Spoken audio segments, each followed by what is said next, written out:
সারা দুনিয়ায় যত পানি আছে সমস্ত পানি যদি আজরাইল আলাইহিস সালামের মূল বডির মাথায় ঢেলে দেওয়া হয়, আজরাইলের মূল বডি তৈরি করে যেটা তার মূল বডি, ওই বডির মাথায় যদি সারা দুনিয়ার সমস্ত পানি ঢেলে দেওয়া হয়, তাহলে মাথা ভিজে সম্পূর্ণ পানি দ্বারা মাথা ভিজে আজরাইলের চুলের মাথা পর্যন্ত আসবে না, এর আগেই পানিতে শর্ট হইয়া যাইবে। তাহলে অনুভব করেন যে মাথাটা কত বড়, আজরাইলটা কত বড়। আর ওই আজরাইল মারবে তোমারে আর আমারে, আমাকে আর তোমারে মারতে আজরাইলের লাঠি আইলু লাঠি আর মুগুর লাগবে না, ও কোনো বোমা মারা লাগবে না, রাইফেল বন্দুক লাগবে না। অত বড় একটা বডি যদি খালি তোমার সামনে দাঁত বড়ে চোখ পাক্কায় ভেসকি মারে, অন্যাসে তুমি স্টক করে মরিয়ে সাফ হইয়া যাবা, ঠিক কিনা? রসকস সব শুকিয়ে গেছে, মোটেই পারতেছি না। শুধুমাত্র পেশাব হুজুরের দেওয়া হুজুরের কাছে দেওয়া ওয়াদা পালনের জন্য আছে। আমার মাথা ফাইটে যাচ্ছে, বিশাল অসুস্থ লাগতেছে। আমার বিশ্বাস অন্য কেউ হলে আসতোই না। দাওয়াত রাখলে আমি ওয়াদা খিলাফ করি না, যতক্ষণ জানে কুলায় মিস করি না, তাই আসছে। এখন এই আমার আপনার হায়াত, আজরাইলও যেহেতু মরবে, তাহলে আমি আপনি তো না মরে উপায় নেই। আর আমাকে না মারিয়ে ওই লোক ওই ব্যক্তি মরতেছে না, সবগুলোরে সাফ করে দিয়ে তারপরে উনি মরবে, তাহলে আমাকে বেঁচে থাকার কোনো ব্যবস্থা নাই, মরতেই হবে, ঠিক না? আসি কতক্ষণ, বেশিক্ষণ নাই। আখেরাতও যেমন লম্বা, তার সব কিছু লম্বা। সাগর বড়, তার সাগরের প্রাণীও বড়। সাগর বড়, তার খল্লা মাছ এত বড় একটা। সাগর বড়, তার সেলা মাছ এত বড় একটা। সাগর বড়, তার কাল্লে মাছ এত বড় একটা। কাল্লে কয় নাকি থুড়িয়া, ওই যে মাথা দুই মাথা চিকন পানির পর ভাইসেতে কাইটলিয়া, কাইটলিয়া আমাকে দেখে কাল্লে কয়। তো আমাদের এলাকার খালবিল ছোট, কাল্লে মাছ ছোট ছোট, খালবিল ছোট, সেলা ছোট, খালবিল ছোট, খল্লা মাছ ছোট। আর সাগর বড়, তার সব কিছু বড়। তেমনি আখেরাত বড়, তার সব কিছু বড়। বছর বড়, মাস বড়, সপ্তাহ বড়, দিন বড়, ঘন্টা বড়, মিনিট বড়, সেকেন্ড বড়। দুনিয়া ছোট, দুনিয়া সামান্য, কাজেই এর সব কিছুই ছোট। এই ছোট হইতে হইতে আখেরাতের মিনিট আর সেকেন্ডকে হিসাব করলে একজন মানুষ দুনিয়া যদি 70 বছর হায়াত পায়, এই 70 বছরের হায়াতের টাইমটা আখেরাতের মিনিট সেকেন্ডের সামনে 2.5 থেকে 3 সেকেন্ড। কন 2.5-3 সেকেন্ডের জন্য কি করবেন আপনি? 2.5-3 সেকেন্ড কটটুক একটু হিসাব করছেন? 1, 2 হয়ে গেছে, 2 সেকেন্ড। ফিরে 3 কর আগে 2.5 হয়ে যায়। একটুক সময়ের মধ্যে কয়টা দালান বানানোর দরকার বানাতে হবে, একটুক সময়ের জন্য কয়টা ইন্ডাস্ট্রিজের দরকার তাই বানাবেন, এতটুক সময়ের জন্য কত একর জমির দরকার তা কিনবেন, যার যে জায়গায় থাকবো যতটুক সেখানে জন্য করবো ততটুক। এটাই হলো জ্ঞানীর পরিচয়, এটাই বুদ্ধিমানের কাজ। কথা কোন ঠিক না? আমরা বাড়ি বসবাস করি 60-70 বছর, আল্লাহ যে কয়দিন রাখে। কমপক্ষে আমি মরে গেলে আমার ছেলে মেয়ে আছে, তারা থাকবে। ওরা চলে যাওয়ার পরে নাতি নাতনি আসতেছে, তারা থাকবে। এমন একটা আশা থাকে বিদায় আমরা বাড়িতে ঘর বাড়ি দালান কোটা করি। আর ওই ঢাকা যাব বলে কাউন্টারে যাই, ও জায়গা যাইয়ে গাড়ি আসার আগে 10 মিনিট অপেক্ষা করা লাগে। ওই 10 মিনিটের জন্য কেউ কেউ ওই জায়গাটা দালান বানায়। বোঝেন নাই কথা? গাড়ি আসতেছে 10 মিনিট টাইম আছে, ব্যাগটা হাতে, পেশাব আসলেই যাইয়ে ভাঙ্গা বাসের তলে বসে পড়েন, আর বসতি মনে চালি স্যান্ডেল খুলে বাসার তলে দিয়ে বসেন। কারণ 10 মিনিট অত দেখতে দেখতে চলে যাবে। ও জায়গার জন্য কোনো শিল্পপতি, কোটিপতি, আকিস সাপ, করিম সাপ, গুক্কু সাপ, দুড়া সাপ, কোনো সাপ, ও জায়গার সাপ, কোনো সাপে ও জায়গা একটা দালান কোটা ঘর বাড়ি বানায় না। কারণ হিসেব আছে মাত্র 10 মিনিট। তো 10 মিনিটের জন্য যদি দালান না বানাই, তাহলে 2.5 সেকেন্ডের জন্য কি বানানো দরকার? কিন্তু আমরা বুঝি না। আল্লাহ নবী বলেন, আদ-দুনিয়া হলওয়াতুন খাজিরা, আদ-দুনিয়া হলওয়াতুন খাজিরা। এই 2.5-3 সেকেন্ডের ভিতরে দুনিয়াটা বড় মিঠে লাগে, আর চোখে দেখতে বড় সবুজ লাগে। যেদিকে তাকাই সেদিকে ভালো লাগে, যা করি তা মজা লাগে, তা ভালো লাগে। কতক্ষণ ঠিক কি ঠিক না? এই অল্প একটু হায়াতের ভিতরে যেটুকুই থাকি না কেন, এইটুক সুখে শান্তিতে থাকতে হবে। এটুকের মধ্যে যেন অশান্তি না আসে, এর মধ্যে কোনো দুঃখ বেদনা না আসে, এর মধ্যে রোগ ব্যাধি না আসে, আলাই বালাই না আসে, আপদ বিপদ না আসে, মহামারী না আসে, দুর্ভিক্ষ না আসে। একটু সুখে শান্তিতে থাকতে চাই। আপনারা কি একমত? জোরে কন, বোঝেন না আমি কি কইছি? যে কয়দিনই থাকি, 2.5 সেকেন্ড থাকি, 2 সেকেন্ড থাকি, যে কয় সেকেন্ডই থাকি না কেন, একটু টাইম সুখে শান্তিতে থাকতে চান না? অভাব অনটন মুক্ত থাকতে চাই না? দুর্ভিক্ষ মুক্ত থাকতে চাই, করোনা মুক্ত থাকতে চাই, মরণা মুক্ত থাকতে চাই, সিডার সুনামি মুক্ত থাকতে চাই, ঘূর্ণিঝড় টর্নেড মুক্ত থাকতে চাই, সরকারি রাজনৈতিক চাপচোপ মুক্ত থাকতে চাই, মালি মামলা মুক্ত থাকতে চাই, মারাত্মক রোগ ব্যাধি থেকে বাঁচতে চাই, এরপরে বিভিন্ন প্রকার দুশ্চিন্তা টেনশন মুক্ত হয়ে বেঁচে থাকতে চাই। যেটুক টাইম আল্লাহ দুনিয়ায় দেয় এটুক চাইতে সবাই নাকি বলেন? এখন এইটুক পাইতে হলে কি লাগবে? আল্লাহ পাক সংক্ষেপে ছোট্ট করে একটু বুঝাই দিয়েছে যে তুমি বলে দাও নাসির, আমার বান্দারা যদি দুনিয়ায় অল্প সময়ের মধ্যে সুখে শান্তিতে থাকতে চায় তাহলে ফালিয়াবুদু রব্বা হাযাল বাইত, ওই ঘরের মালিকের ইবাদত করো। আমাকে বাড়ির দ্বারা যেখানে আছে এইখানে আমরা দেখাই দেই, ওই ঘর মানে মসজিদ। ওই ঘর মানে কি? মসজিদ। আর আল্লাহ যে ঘরের কথা কইছে সেটাও মসজিদ, সেটা কাবা ঘর। সেটা কোন ঘর? কাবা ঘর। ফালিয়াবুদু রব্বা হাযাল বাইত, ওই ঘরের মালিকের ইবাদত করো, মসজিদের মালিকের ইবাদত করো, কাবার মালিকের ইবাদত করো, বাইতুল মাকদেসের মালিকের ইবাদত করো, তোমার জামে মসজিদের মালিকের ইবাদত করো। মালিকের ইবাদত করলে কি দেয়? আল্লাহ কয় আল্লাযী আত'আমাহুম মিন জু', যে আল্লাহ সকল প্রকার অভাব দূর করে দেয়, যে আল্লাহ সকল প্রকার অভাব দূর করে দেয়, পরিমাণ মতো পানি দেয়, পরিমাণ মতো রৌদ্র দেয়, পরিমাণ মতো বৃষ্টি দেয়, পরিমাণ মতো বন্যার পানি দেয়, সময় মতো পরিমাণ মতো ফসল দেয়, যে পরিমাণ পেঁয়াজের দরকার তা দেবে, পরিমাণ মতো পাটের দেবে, পাটের দরকার পাট দেবে, ধানের দরকার ধান দেবে, যা কিছু দরকার তোমার জীবনে খাদ্য সামগ্রী জরুরি আসবাব যত আছে এর নাম হলো রিজিক, এর নাম হলো রিজিক, এর নাম হলো আল্লাহ পাক রব্বুল আলামিন বলেন আল্লাযী আত'আমাহুম মিন জু', তোমার যত প্রকার ক্ষুধা আছে সমস্ত ক্ষুধা মিটাইয়া দেবে, সমস্ত ক্ষুধার খাদ্য ব্যবস্থা করে দেবে যে আল্লাহ, ওই আল্লাহ হলো ওই ঘরের মালিক, তার ইবাদত করো। ও আমানাহুম মিন কওব, আর যত প্রকার ভয় আছে, ত্রাস আছে আর সন্ত্রাস আছে, সকল প্রকার ত্রাস আর সন্ত্রাস, সকল প্রকার ভয় ভীতি থেকে আল্লাহ পাক তোমাকে নিরাপদ একটা ব্যবস্থা করে দেবে, সুখে শান্তিতে বসবাস করতে পারবা। হোক তোমার 2.5 সেকেন্ড, এটুক তুমি সুখে থাকবা।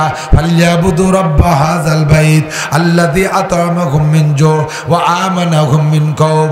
আয়াতের দ্বারা তাফসীরের ভিতরে কথা বুঝাইতে চায় যে মানব জীবনে যে কয়দিন দুনিয়ায় থাকি, আমার আপনার জীবনের সুখ শান্তি 2 ভাগে বিভক্ত। 2টা জিনিস পূর্ণ হলে শান্তি পূর্ণ হয়ে যায়। 1 নম্বরে আমার জীবনে যত প্রয়োজনীয় সামগ্রী আছে, আমার দিক সাক্ষী দেন, একটু নাড়াচাড়া না দিলে আমি মোটেই পারতেছি না, বিশাল অসুস্থ লাগতেছে। যত প্রয়োজনীয় সামগ্রী আছে এগুলো অ্যাভেলেবেল পাওয়া যাওয়া, চাউল প্রয়োজন মতো পাওয়া, চাউল বাজারে অভাব নাই, ডাউল বাজারে অভাব থাকবে না, পেঁয়াজ রসুনের অভাব থাকবে না, তেল নুনের অভাব থাকবে না, যা দরকার অল এভরিথিং সমস্ত আসবাবগুলো বাজারে পরিমাণ মতো পাওয়া যাবে এবং এটা ক্রয় ক্ষমতার মধ্যে থাকতে হবে। চাউল আছে বাজারে লাটকে লাট, কেজি 500 টাকা, দিন ভরে কামাইয়ারি ভ্যান চালাই 400, সংসারে চাউল লাগে 5 কেজি, তার 1 কেজির দাম যদি হয় 500 টাকা। চাউল তো গোডাউন ভরা রয়েছে কিন্তু ক্রয় ক্ষমতার বাইরে, এটাও অভাব। এটা কি অভাব? এমন করে সব মাল আছে কিন্তু ক্রয় ক্ষমতার অভাব, ক্রয় ক্ষমতার বাইরে।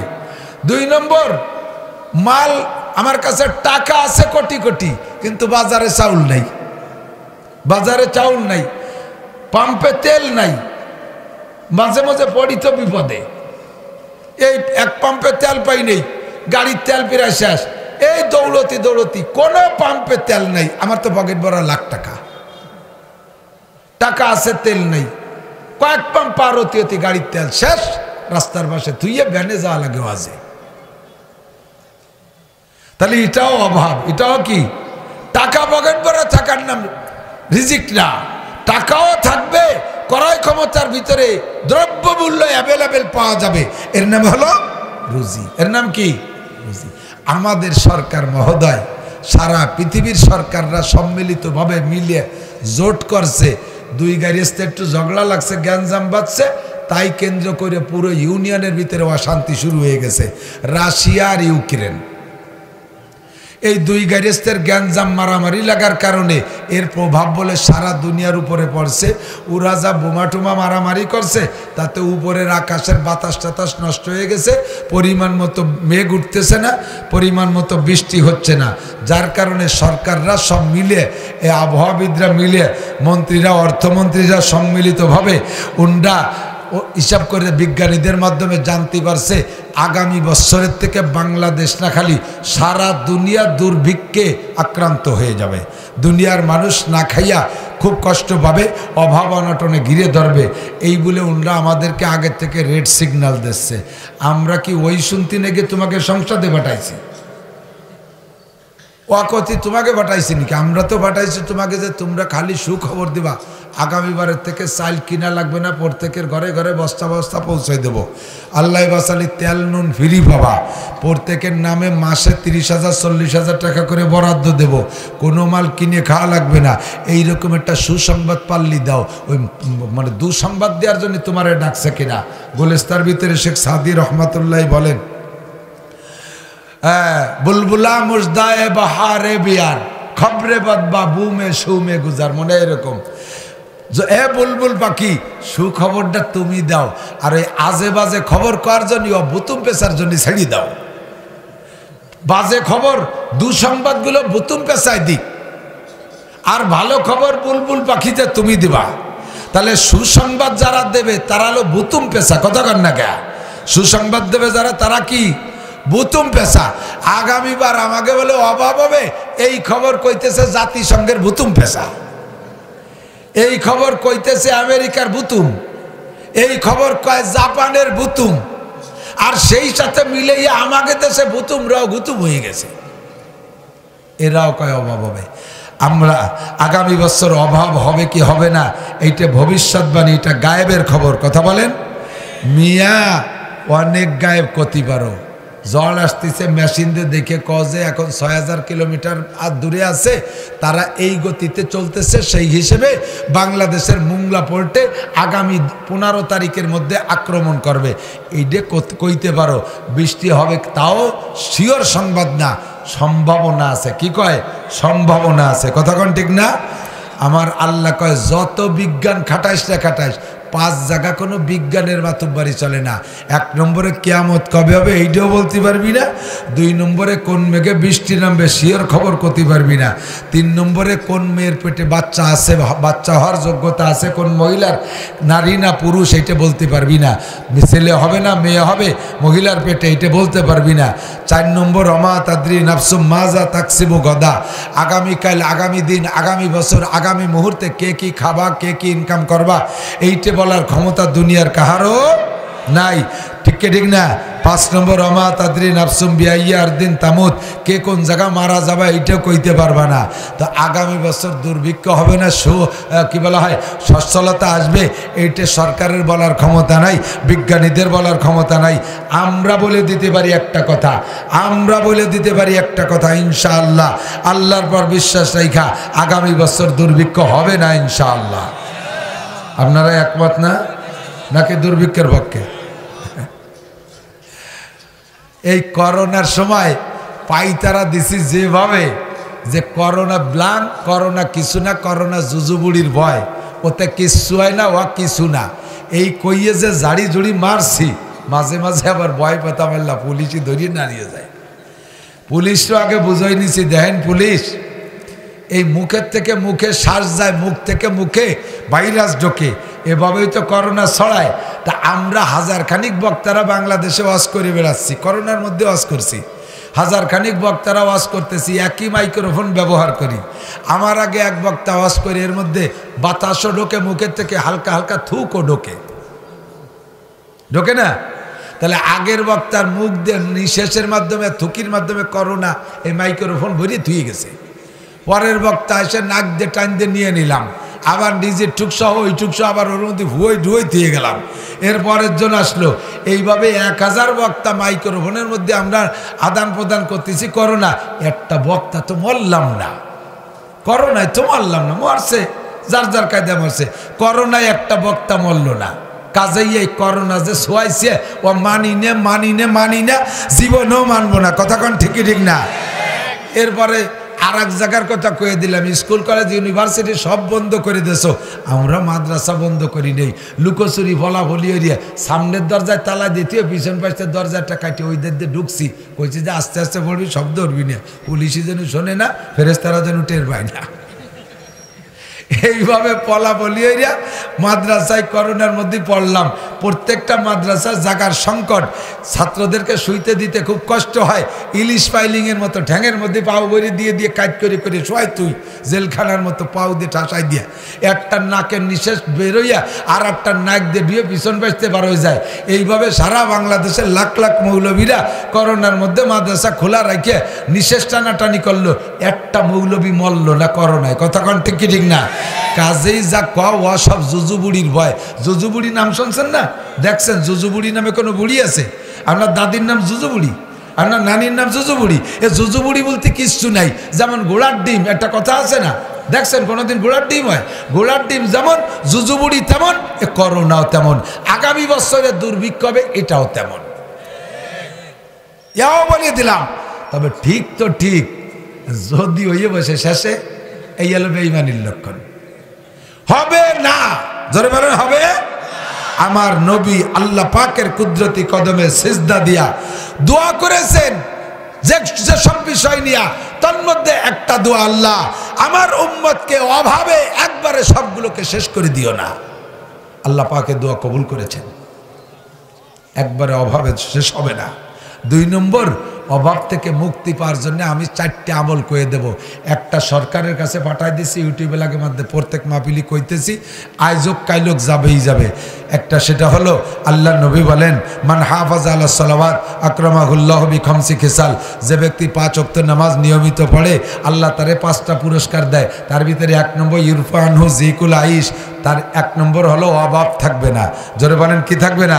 অভাব থাকবে না, দুর্ভিক্ষ হবে না। তাহলে আগামী বছরে দুর্ভিক্ষ ঠেকাইতে হলে, সরকারও যদি দুর্ভিক্ষের ভয় পান, তাহলে আগামী বছর দুর্ভিক্ষ ঠেকাইতে হলে বাংলাদেশের সমস্ত মুসলমান সাবালেগ নারী আর পুরুষকে দিয়ে বাধ্যতামূলক হলে নামাজ পড়াতে হবে। কথা কন না কেন?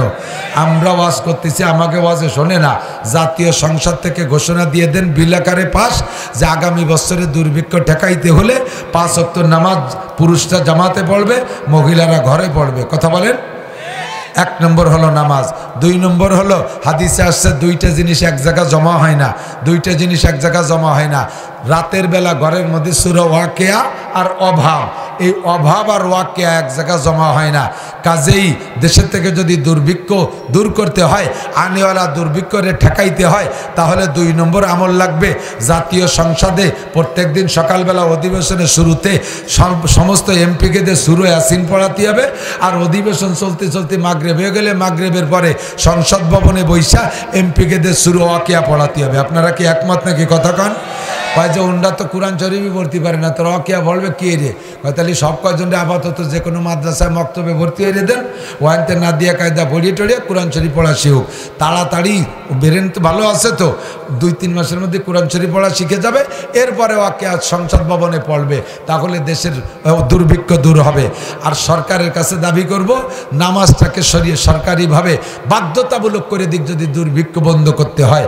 আর সরকার যদি এটা আমলে নাও আনে, আমরা আমাদের দুর্ভিক্ষ দূর করার জন্য প্রত্যেক ফ্যামিলিতে কমপক্ষে একটা লোক রাতের বেলায় ঘরে সূরা ওয়াকিয়া তিলাওয়াত বাধ্যতামূলক করে দেন, বাধ্যতামূলক করে দেন। সারা দুনিয়া ধ্বংস হয়ে গেলেও অভাবে আপনার ফ্যামিলি অভাবগ্রস্ত হবে না ইনশাআল্লাহ। প্রত্যেকের ঘরে সূরা ওয়াকিয়ার তিলাওয়াত চালু করেন। মাদ্রাসায় বাধ্যতামূলক রাতের বেলা সূরা ওয়াকিয়া তিলাওয়াত চালু করেন। আর 5 ওয়াক্ত নামাজ জামাতে পড়েন। আর 2টা সবক শিখিয়ে দিই, সময় হয়ে গেছে মাগরিবের আজানের। সেটা হলো ফজরের নামাজে, ফজরের নামাজের সুন্নতেরও আগে 100 বার পড়বেন, 100 বার পড়বেন সুন্নতেরও আগে। সুবহানাল্লাহি ওয়া বিহামদি, সুবহানাল্লাহিল আযীম, সুবহানাল্লাহ, সুবহানাল্লাহি বিহামদি, সুবহানাল্লাহিল আযীম ওয়া বিহামদিহি আস্তাগফিরুল্লাহ, সুবহানাল্লাহি ওয়া বিহামদিহি, সুবহানাল্লাহিল আযীম ওয়া বিহামদিহি আস্তাগফিরুল্লাহ। এই তাসবিহ 100 বার করে নিয়মিত পড়েন। 40 দিনের মধ্যে রেজাল্ট পাবেন। আপনার যত দিনাদায়িক আছে পরিশোধের ব্যবস্থা হয়ে যাবে। আল্লাহ তাআলা অর্থনৈতিক সচ্ছলতা দান করবে। 2 নম্বর হলো 2 নম্বর ফজরের সুন্নত পড়ে ফরজের আগে মাঝে 7 বার দুরূদ শরীফ পড়ে একটা দোয়া পড়বেন, লা তুদরিকুল আবসার ওয়া হুয়া ইউদরিকুল আবসার ওয়া হুয়াল লাতীফুল খবীর। এই 7 বার পড়ে আর 7 বার দুরূদ শরীফ পড়ে এরপরে ফরজ নামাজ পড়বেন। আপনার অভাব থাকবে না, আপনার দিনাদায়িক থাকবেন না, আল্লাহ তাআলা অর্থনৈতিক সচ্ছলতা দান করবে। আল্লাহ আমাদের এই দুনিয়ার অল্প একটু হায়াতকে সুখে শান্তিতে কাটায় যার তৌফিক দান করে, অভাব অনটন থেকে আল্লাহ আমাদেরকে হেফাজত করে। সবাই বলি আমিন। সুবহানাল্লাহি বিহামদিহি সুবহানাল্লাহিল আযীম সুবহানাকাল্লাহুম্মা বিহামদিকা আশহাদু আল্লা ইলাহা ইল্লা আনতা আস্তাগফিরুকা ওয়া আতুবু ইলাইক। আসসালামু আলাইকুম ওয়া রাহমাতুল্লাহ।